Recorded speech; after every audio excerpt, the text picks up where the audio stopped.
nouvelle édition sur le RTB. Bonsoir à tous, voici les titres de ce 20h. Déguerpissement d'occupants illégaux dans le 12e arrondissement de Cotonou, l'arrêté préfectoral qui met fin à l'occupation anarchique de Filleyon 2 à Cogbato est appliqué ce mardi.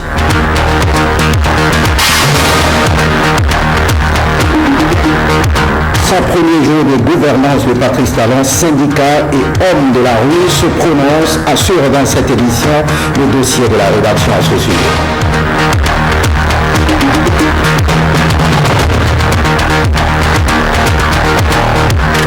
Et puis le passage de l'analogique au numérique, cheval de bataille de la HAC, la Haute Autorité de l'Audiovisuel et la Communication au Bénin, l'institution de régulation des médias a initié un séminaire pour préparer la réussite de l'événement.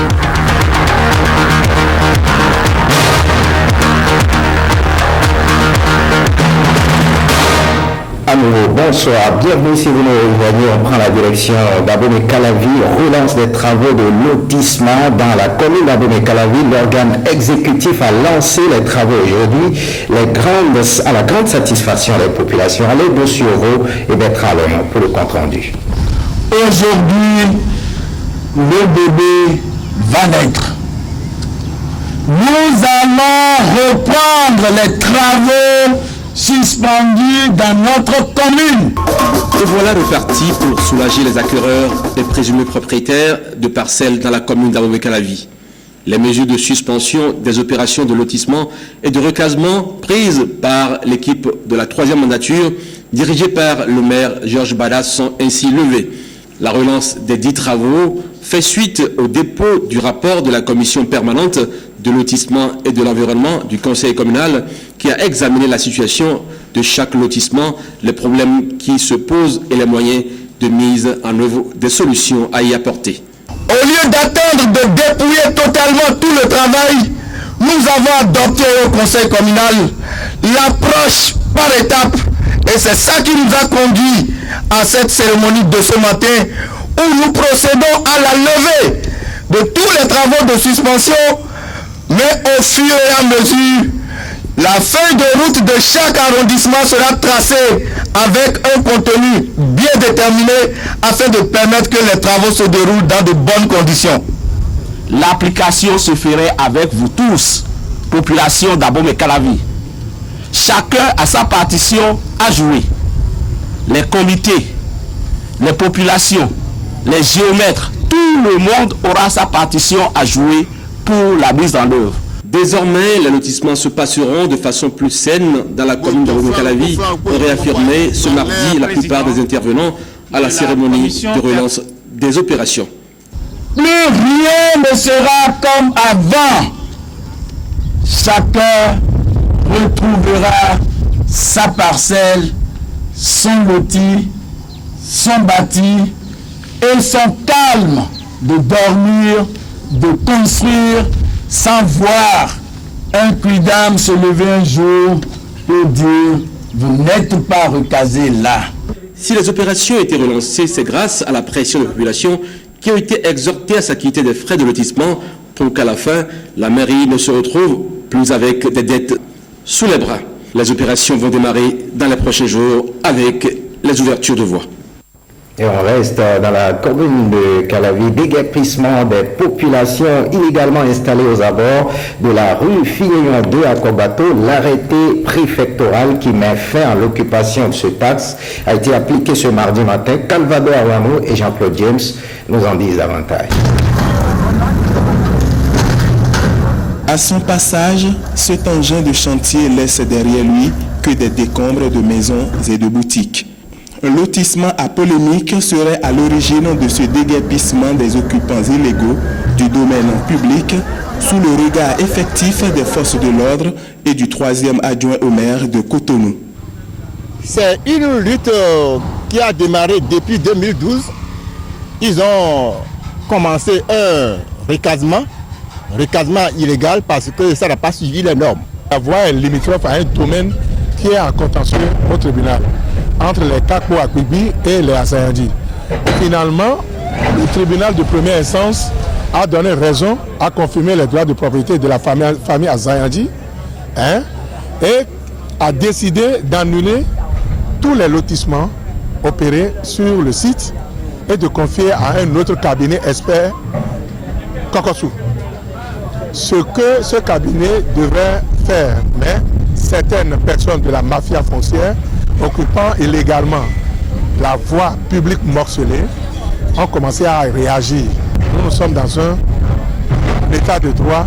Si c'est dans la légalité des choses, nous allons défendre l'intérêt national et non l'intérêt individuel. Ce n'est pas une exécution de justice, c'est un dégagement de la voie publique qui ressort de la compétence de la mairie et de sa tutelle.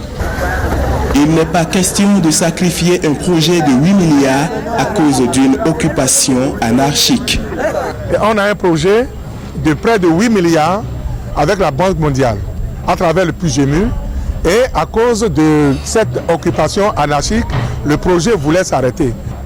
Donc nous, on a pris l'initiative de détecter tous les agents mafieux de la municipalité de Cotonou, ainsi que le géomètre et tous leurs complices, afin de décourager les bradages et les morcellements des réserves ou des domaines publics anarchiquement. Pour la population, force doit rester à la loi.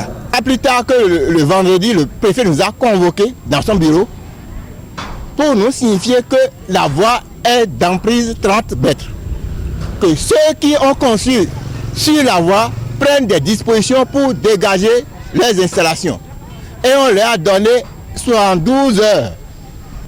La force doit rester à la loi et non à l'individu. Désormais, les travaux de pavage et d'assainissement peuvent continuer normalement.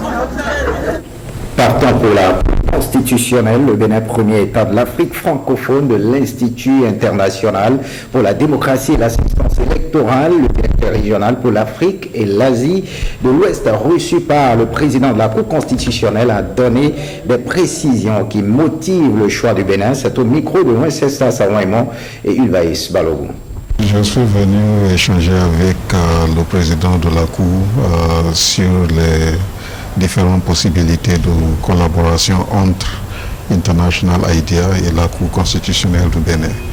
Et le Bénin, avec son expérience, a beaucoup démontré sa qualité de gouvernance démocratique, ce qui fait que International IDEA est prête à accueillir le pays comme le premier État membre de l'Afrique francophone.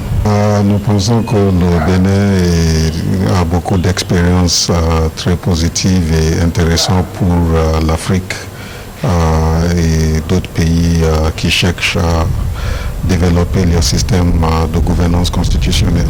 Et le rôle qu'a joué la Cour constitutionnelle du Bénin dans la transition que le pays a connue et la consolidation de la démocratie, nous pensons pour être une source d'inspiration pour d'autres cours constitutionnels dans différents pays de l'Afrique et aussi dans d'autres régions du monde.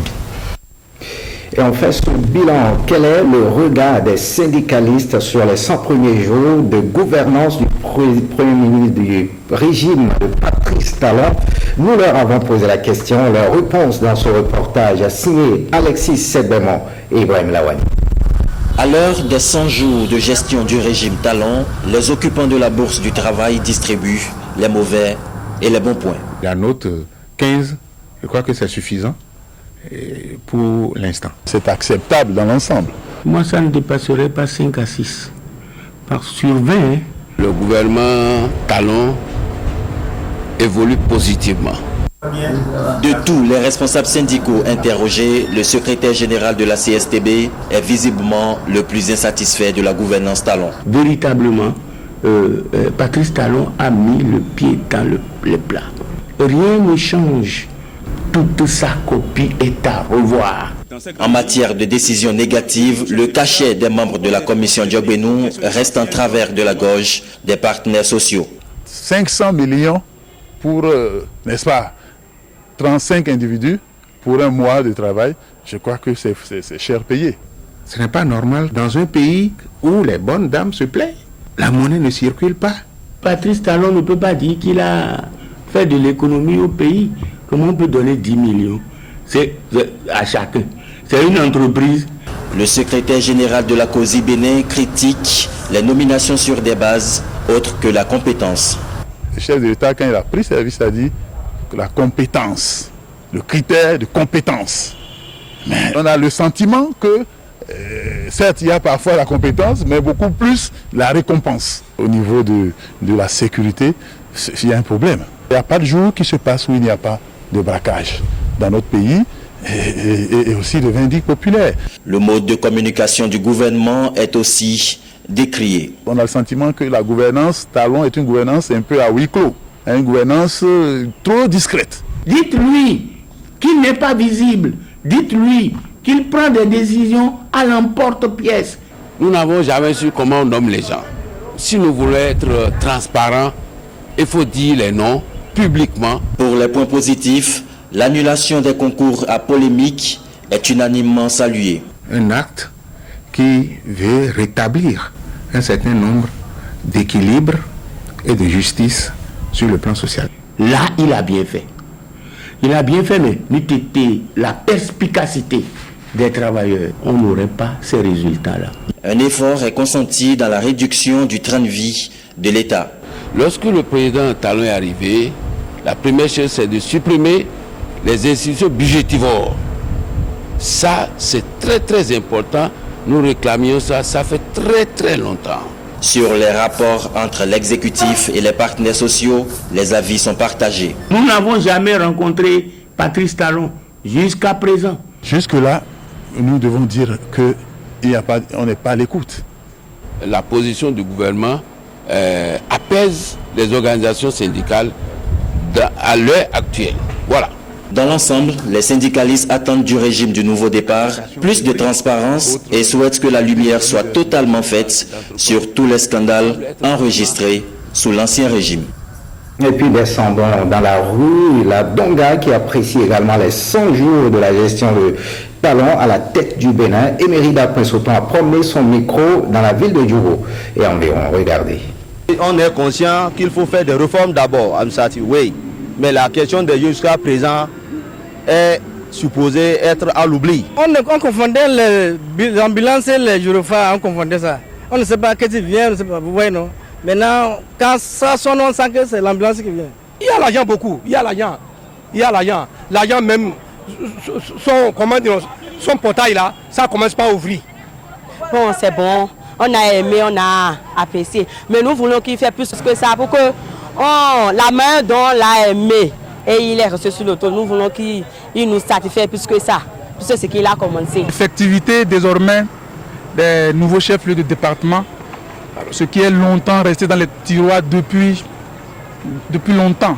Alors, je crois qu'en 100 jours, le bilan est positif. Ils ont supprimé certains services, par exemple, certaines structures, certaines institutions qui faisaient trop dépenser l'État, mais qui n'apportaient pratiquement rien. On fait juste un compte rendu laconique et puis l'essentiel, la population, c'est les réseaux sociaux qui nous informent. Et cela fait qu'il y a plus d'intoxication sur les réseaux sociaux que ce qu'on avait l'habitude d'apprendre par la presse, en tout cas les canaux bien indiqués. Il y a d'autres qui sont en train de prêler et d'autres sont en train de prêler aussi plus fort qu'ils vont laisser le pays. Donc ce qu'ils croyaient que le nouveau président va venir faire là, donc ils ne sont pas vus ce qu'il est en train de faire. Marquant un arrêt à la HAC, la Haute Autorité de l'Audiovisuel et de la Communication s'approprie la loi relative à la radiodiffusion numérique en République du Bénin. Un séminaire est organisé dans ce sens à Boycon. Personnel et conseillers de l'institution de régulation des médias se mettront au pas afin de réussir le passage de l'analogique au numérique. Gilles Danso. La HAC tient à jouer sa partition dans le cadre du passage de l'analogique au numérique. En témoigne l'organisation de ce séminaire d'appropriation de la loi numéro 2014-22 relative à la radiodiffusion numérique en République du Bénin. Cette migration s'annonce à grands pas et l'institution doit s'armer d'outils nécessaires pour jouer convenablement son rôle de régulateur. Les conseillers installés il y a quelques années, il y a 2 ans environ, n'ont pas pu jusque-là prendre profondément connaissance de cette loi, mais nous essayons de l'utiliser. À un moment donné, nous nous sommes dit qu'il serait important, utile pour nous de nous approprier cette loi-là. C'est pour cette raison que nous avons demandé à des personnes aux ressources qualifiées de venir nous accompagner dans la perspective que nous prenions profondément connaissance des dispositions de cette loi qui nous permettrait de réguler désormais tout ce qui est radiodiffusion, tout ce qui est télévision, tout ce qui est électronique, Internet, réseaux sociaux, WhatsApp. Mais pour le faire, il faut que nous connaissions sérieusement cette loi et c'est la raison fondamentale pour laquelle nous nous sommes réunis ici entre conseillers et cadres de la HAC. Le président de la HAC attache du prix à ce séminaire. Comment la HAC pourra-t-elle jouer sa partition dans ce processus si les conseillers, les cadres à divers niveaux et même certains agents d'exécution ne maîtrisent pas le contenu de la dite loi et ses implications pour l'institution en particulier? Il était donc nécessaire et même impératif d'organiser le présent séminaire afin que les conseillers et les cadres de la HAC échangent avec les personnes ressources pour mieux comprendre ce texte et en retour définir un plan d'action irrélatif. Plusieurs communications seront présentées. À titre d'exemple, on peut citer le passage au numérique et la protection de l'espace audiovisuel national. Et on parle d'éducation, la correction des copies du BTS, le brevet d'études du premier cycle, a démarré ce matin à Cotonou. Le ministre de l'Enseignement supérieur s'est rendu dans le centre de correction pour s'assurer du bon déroulement de la dite correction. Frédéric Sondé et Calvado Amon. Un air sérieux, une attention particulière, des traits de stylo rouge sur la copie des candidats. C'est la correction du brevet de technicien supérieur, premier grade professionnel. Le collège d'enseignement général de Zobo et les Pylônes sont les deux centres retenus pour corriger les copies de plus de 6000 candidats. La rigueur et le respect des corrigés-types sont les consignes adressées aux professeurs. Nous comptons beaucoup sur les correcteurs pour nous donner ce que nos enfants valent par rapport aux épreuves qui ont été données. Et ce n'est qu'à partir de ça que nous pourrons améliorer l'existant parce que nous voulons avoir des hommes de qualité. Ce que j'ai noté aussi de particulier cette année, c'est que les correcteurs et les superviseurs sont beaucoup du monde universitaire. Tout ça, c'est pour donner un peu plus de qualité aux résultats que nous allons donner. Au CEG Zobo, aucun incident majeur. Le chef centre veille au grain. Nous avions commencé depuis hier la correction. À la réunion plénière, nous avions fixé déjà les objectifs avec l'aide des présidents, des superviseurs. Tout se passe pour le moment correctement. Nous pensions, avec le conseil de Madame la ministre lors de son passage, que nous allions finir le jeudi sans incident. En attendant le verdict qui est prévu dans les tout prochains jours, les candidats doivent s'armer de patience et de courage. Voilà, patience et courage pour les candidats au brevet d'études du premier cycle, aux candidats du brevet de technicien supérieur.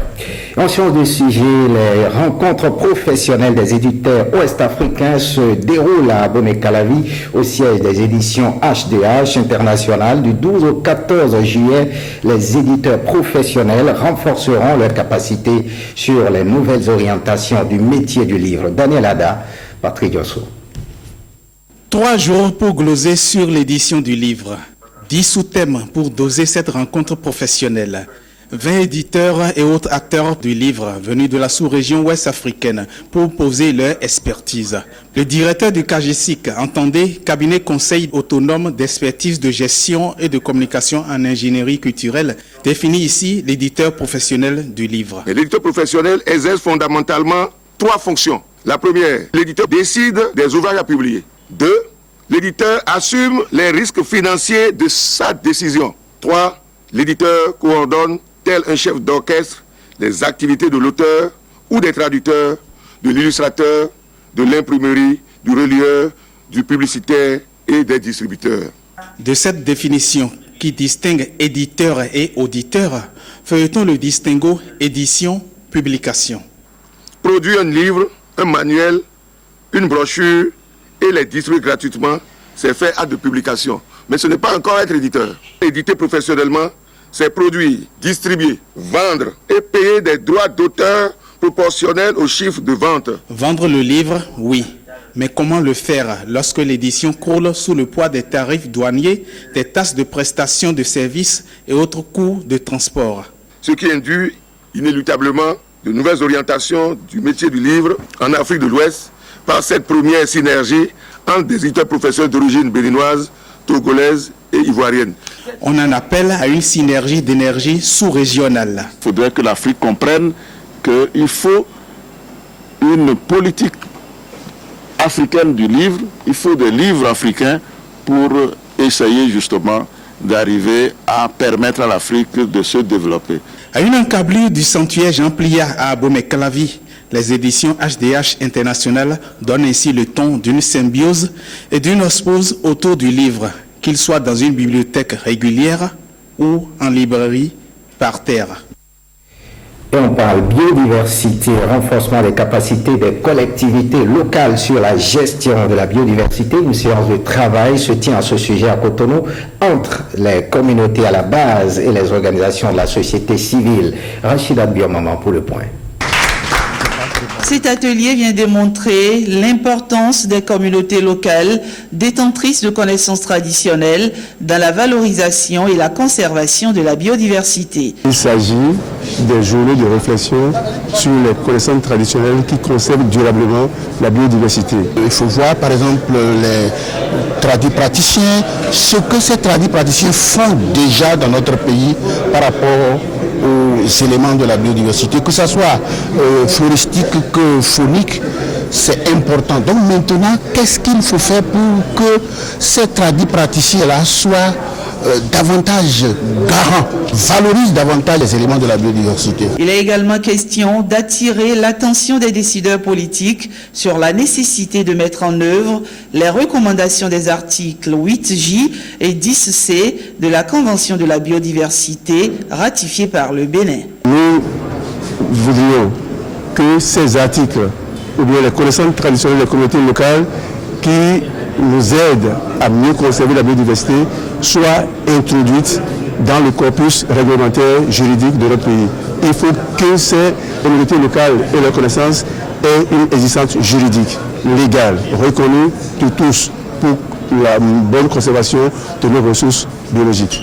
Par ailleurs, des réflexions seront menées au cours de cette séance d'échange pour aider le Bénin à préparer la 13e conférence sur la Convention de la biodiversité COP13 qui aura lieu en décembre au Mexique. Dernier sujet de cette édition, investir dans les adolescentes. C'est le thème qui a marqué la célébration de la 30e journée de la journée mondiale de la population au Bénin. Keto a accueilli à ce sujet partenaires développement et autorités béninoises. Guillaume Avienou. Ablaye Biachano, ministre en charge du développement, vient à Keto pour la première fois depuis son entrée dans le gouvernement de la rupture. L'homme vient présider la célébration officielle au plan national de la 30e édition de la Journée mondiale de la population. Cette année, le FNEAP, le Fonds des Nations Unies pour la population, l'AFD, l'Agence française de développement et les autorités béninoises ont placé la dite journée sous le terme « Investir dans les adolescents ». Et pour cause. Plus précisément à Keto, nous rencontrons souvent les problèmes de mariage forcé, les harcèlements et les abus sexuels, les incitations à la débauche, avec pour corollaire les grossesses précoces, les avortements clandestins, les maladies infectieuses et autres. La condition des adolescentes à Keto illustre bien celle du pays tout entier, commente les différents acteurs en lutte pour un mieux-être des adolescentes au Bénin. Celles-ci représentent plus de 23% de la population selon le 4e recensement général de la population et de l'habitat et constituent les futures mères de famille du pays. Il faut alors les sauver et les protéger des prédateurs. Parents, décideurs, à tous les niveaux, notre responsabilité est grande. Nous devons passer à l'action pour permettre aux adolescentes de faire des choix de vie responsables et leur prêter l'appui nécessaire dans le cas où leurs droits sont menacés. La prise en charge de la situation des adolescentes sera une grande priorité dans notre politique de développement au Bénin.